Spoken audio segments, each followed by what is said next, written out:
When I think about Suraj ka Satvaan Ghoda. Now that's almost a metaphysical world that I'm talking about. Yes. Drawing from the novel itself, it was a very radical sort of a writing style, even in Hindi literature. And then it gets translated into what you can see visually now. But then when you're talking about the visual, that's a dream in itself.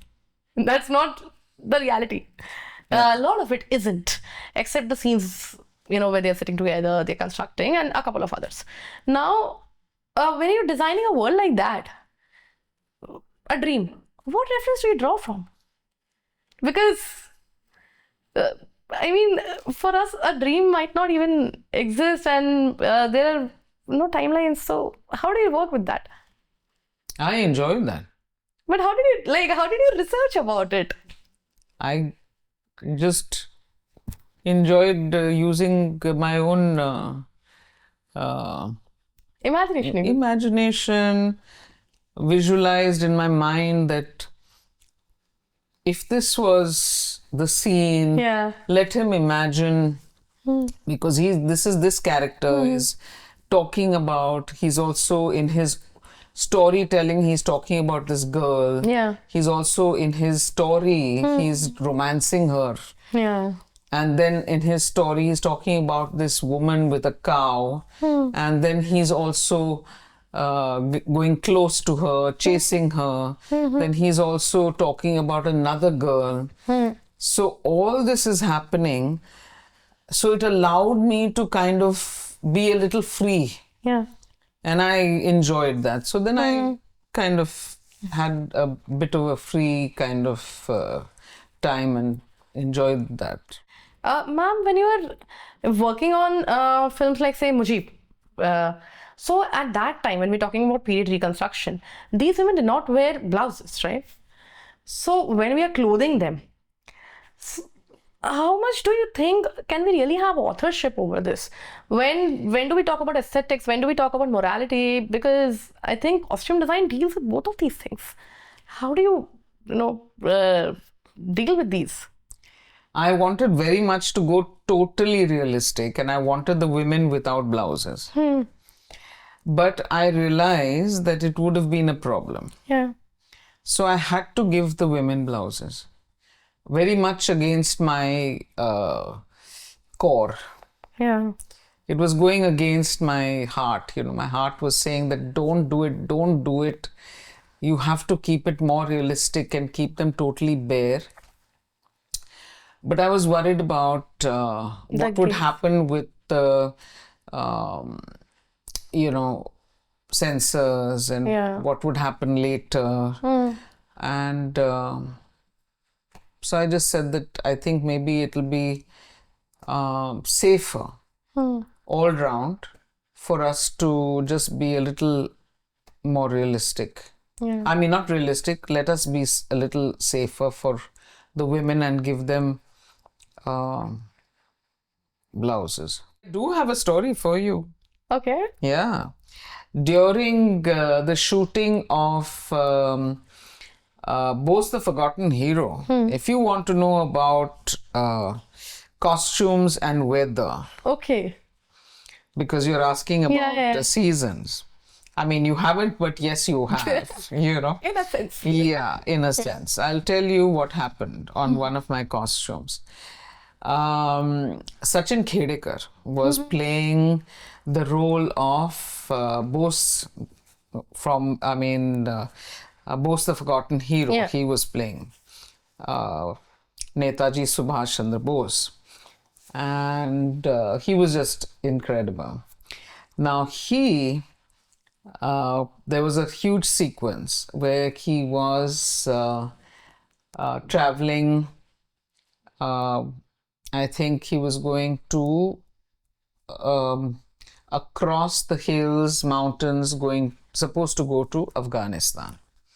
So this was being shot, I think, somewhere in Ladakh. And we had gone, and this was supposed to be winter. Okay. But we were not shooting in winter. Ladakh, we wouldn't have been able to shoot. It was summer. Okay. But the story was the beginning of winter in Afghanistan. Yeah. Or, you know, part Yeah. of, and it was chilly. But not hard chilly in Afghanistan, because that is also unbearable. So it wasn't snowy, but it was cold.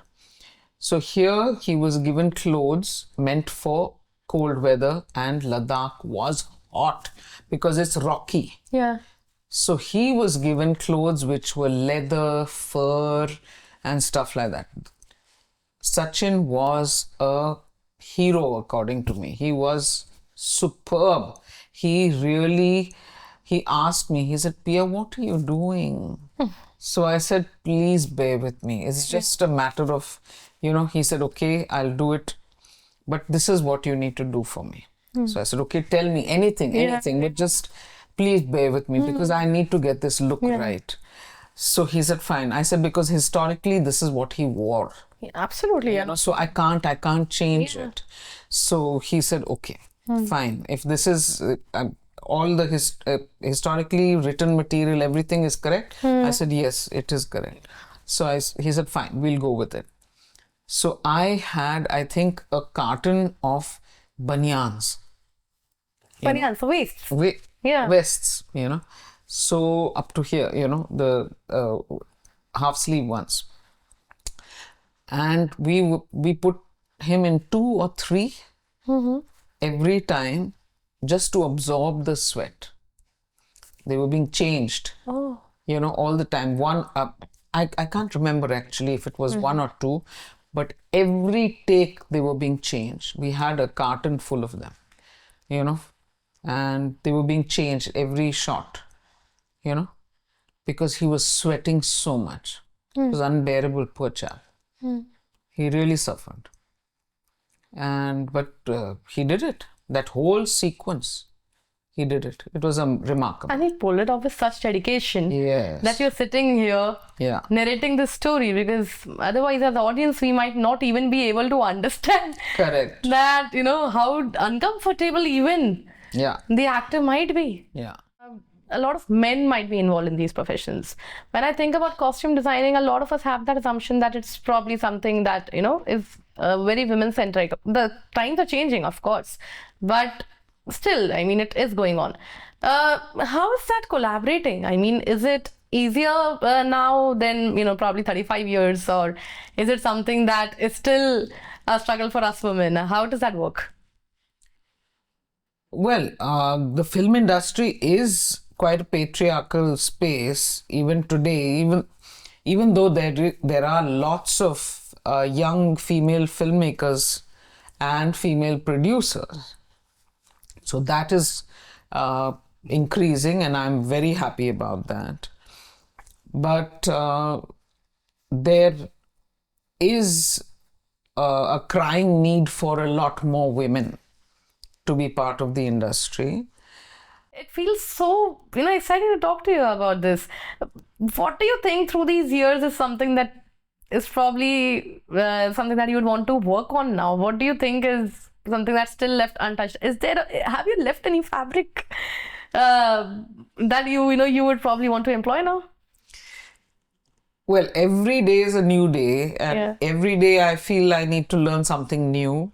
So there's lots to learn, and there are lots of projects out there that I would like to work on. And I do hope I get really exciting and challenging projects. That's all I can ask for.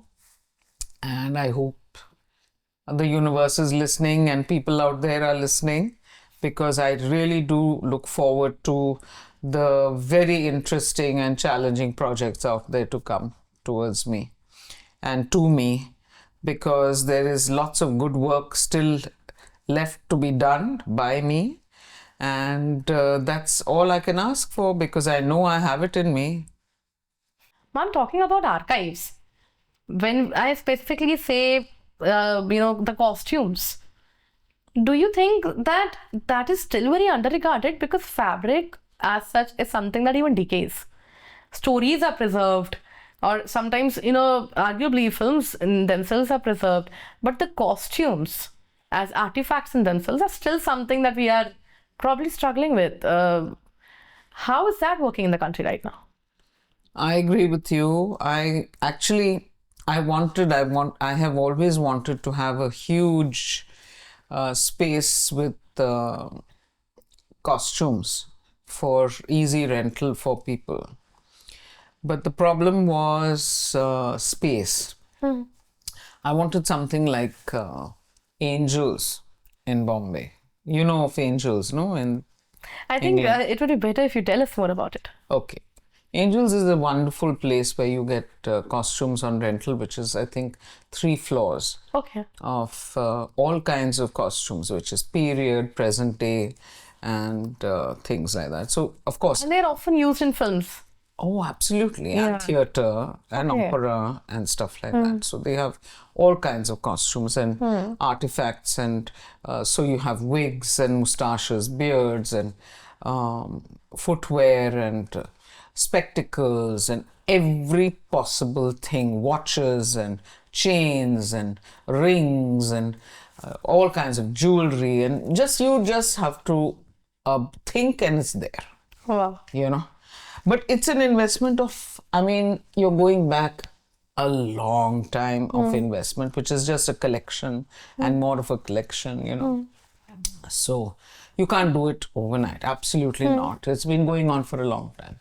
And those things get damaged, then you just replace those, you know.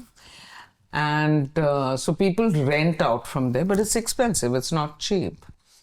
So people abroad also rent, you know, it goes abroad and then it comes back. But then when you rent from abroad, then you pay a huge amount, you know. So like Angels, you have other places all over the world which specialize in all kinds of costumes, you know. And it's amazing what kind of costumes that are available. Oh my God, it's just a dream, costume designer's dream. Really, it's fabulous. But Angels is just one. I mean, there are many, many, many. And I always wanted one. Of course, Angels is your close to God there, but it's too big a dream. I wanted something like that in Bombay. But I don't know when that'll happen, if it'll happen. But you need you need maybe 10 floors of a building, 10, 15 floors of a building to be able to really get your costumes together properly, itemized, things like that, you know. And of course, you'll have to have tailors and everything to make new stuff and repair. And it's, I don't know. Anyway, it's nice to dream. Ma'am, but when you were starting off, were there places like Angels back then, or was that a completely different process? It's been there. I was not aware of it. You weren't aware of it? Okay. So where were you sourcing yours from? No, Angels is not in India. Okay. It's in England. So I'm talking about this I would always make my costumes. Or some of them are sold to dresswalas. But in terms of archiving, I don't think the film industry has any sort of archiving or keeping the costumes as archives or like a museum. No, we don't have a museum of costumes that have been made